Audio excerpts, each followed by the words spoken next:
Hello guys, welcome back to my channel Doyel lifestyle. কেমন আছো তোমরা সকলে? আশা করি ভালো আছো। আমিও খুব ভালো আছি। চলে এসেছি আবার একটা নতুন ভিডিওর সঙ্গে।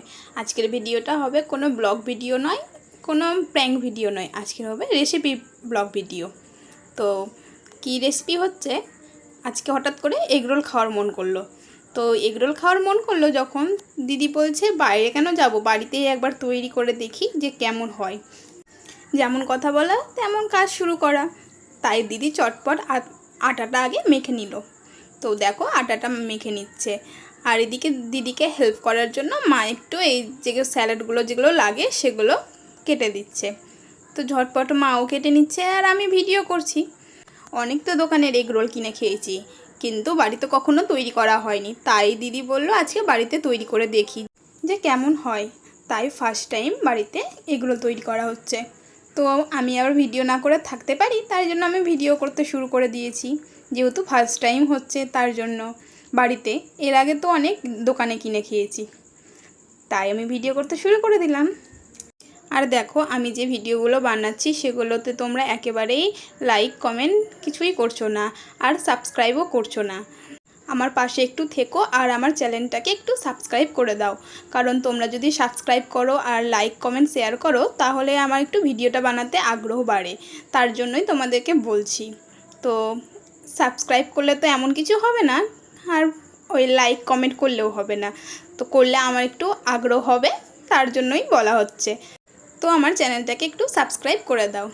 আর সামনেই তো পুজো চলে আসলো, সেগুলো তো নতুন নতুন ব্লগ আসবে, সেগুলো দেখতে কিন্তু কেউ ভুলবে না। তার জন্য আমার চ্যানেলটাকে সাবস্ক্রাইব করতে হবে। তো এই দিকে দেখো মার স্যালাড কাটাটা পুরো হয়ে গেল, আর এদিকে দিদি আটা মেখে নিয়ে রুটিটা বেলে নিচ্ছে। কারণ আটা মানে এগরোল করার জন্য রুটিটা তো আগে বেলে নিতে হবে, তারপরে ভেজে নিতে হবে। তো দিদি তার জন্য আগে বেলে নিচ্ছে রুটিটা। আমরা তো মানুষ হচ্ছে তিনটে বাড়িতে, তার জন্য তিনটে গুলি করে নিয়ে সেগুলো দিদি আগে বেলে নিল। আর এখানে দেখো আমি তোমাদের এটাই বলছি, এগুলো আমি কিচ্ছু করছি না, আমি কিচ্ছু পারি না, আমি শুধু খেতে পারি। তারপরে দেখো দিদি রান্নাঘরে চলে এলো, রান্নাঘরে আসার পর আগে রুটিটা ভেজে নিচ্ছে। একটা একটা করে সবগুলো রুটি এপার ওপার করে ভেজে নিল, আর আমি সেগুলো দাঁড়িয়ে দাঁড়িয়ে দেখছি। আমি তো কিছুই পারি না, তার জন্য একটু দাঁড়িয়ে দাঁড়িয়ে দেখা আর ভিডিও করা আর শেখাটাও আমার হলো। তো সেগুলো হয়ে নিয়ে ভুল বলে দিয়েছি, একটা করে রুটি করে নিচ্ছে আর তার ওপর দেখো ডিম দিয়ে দিচ্ছে। হ্যাঁ, ডিমটা দিয়ে নিচ্ছে, তারপরে রুটিটা একবারে মানে রোলের যেটা প্রসেসটা সেটা করে নিচ্ছে। একটা করে রুটি ভেজে নিল, আর তার পরে ডিমগুলো ভেজে নিয়ে রুটিটা ডিমের ওপর রুটিটা দিয়ে দিচ্ছে। তারপরে ভালো করে আবার ভেজে নিচ্ছে রুটিটা। এইভাবে সবগুলো পরপর তিনটে করে নিল। আমাকে তো দেখতে বেশ ভালোই লাগছিল, তাই আমি দাঁড়িয়ে দাঁড়িয়ে দেখছি আর ভিডিও করে নিচ্ছি। আমি এই রকমই করি, আমি হয়তো দাঁড়িয়ে দাঁড়িয়ে দেখি আর দিদি বা মা কিছু খাবার তৈরি করে আমাকে দিয়ে টেস্ট করায়। আমি টেস্ট করেই বলি ওদের যে কেমন হয়েছে। তো আমার আর তো কোনো কাজ নেই, তার জন্যই আমি দেখো দাঁড়িয়ে দাঁড়িয়ে দেখছি। আর দেখো এইভাবে পরপর রুটিগুলো ভেজে নিল। তারপর মা যেই স্যালাডগুলো কেটে দিয়েছিল সেগুলো দিদি একবারে মিশিয়ে নিল সবগুলো। আর যেহেতু তিনটে রোল করেছে তার জন্য তিনটে ভাগ করে নিল সমান সমান যাতে হয়। তার জন্য দেখো তিনটে ভাগ হয়ে গেল। তিনটে ভাগ করে নিয়ে দিদি একটা একটা করে তৈরি করছে। রোলে যেটা মোড়ানোর প্রসেসটা সেটা তৈরি করছে।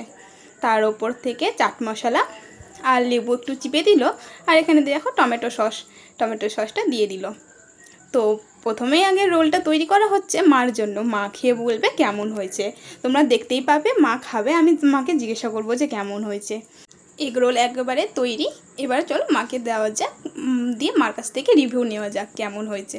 তো মা দেখো খাচ্ছে, তারপরে মাকে আমি জিজ্ঞাসা করছি কেমন হয়েছে মা। তো মা বললো দারুণ হয়েছে। দেখো মাকে দেখলেই বুঝতে পারবে। তারপর মার তো হয়ে গেল পালা, এবার আমার পালা। এবার দিদি বলছে যে তুই এবার খেয়ে দেখ যে কেমন হয়েছে। তো দিদি আমারটাও তৈরি করে নিল, দিয়ে আমাকেও দিল। তো দেখো আমিও খাচ্ছি। সত্যি তোমরা হয়তো বিশ্বাস করবে না, প্রথম হিসাবে রোলটা না সুন্দর হয়েছিল, ব্যাপক হয়েছিল, দোকানের মতনই টেস্ট এসেছিলো। তো আমরা রোল খেতে থাকি। আর আজকের ভিডিওটা এই পর্যন্ত। যদি ভালো লেগে থাকে লাইক কমেন্ট শেয়ার সাবস্ক্রাইব।